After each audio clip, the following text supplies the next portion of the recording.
זוכר את הבחור שאמרתי לך שאצלם בחוץ? אם הוא יהיה בחוץ מבחינתם אין ביף.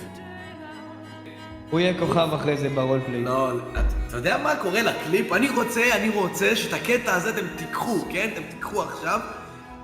אני ידעתי מראש שהוא לא צ'יטר. אני גם. אותו? מוכן? מה? מה ראיתי? עזוב, אתה גם לא גבר, סבבה? אני אסביר לך במילים פשוטות. אתה לא גבר. אתה קוקסינל, אחי, אתה קוקסינל. רגע, אני אסביר לך את כל התיאור שלי עליך. מבחינתי, אתה ילד בן 14 עם וויס צ'יינג'ר שקנה צ'יטים, התלהב, הצליח להחביא אותם.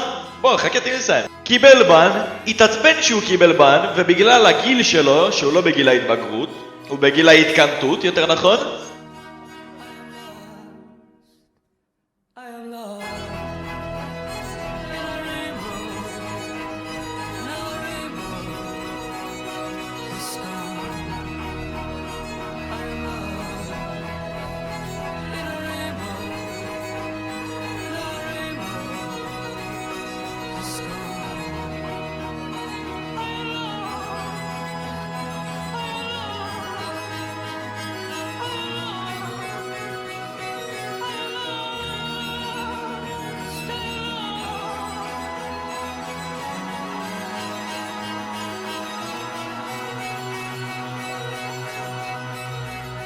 אין, אבל אתה פוגע יותר מדי טוב, זה כבר מוגזם.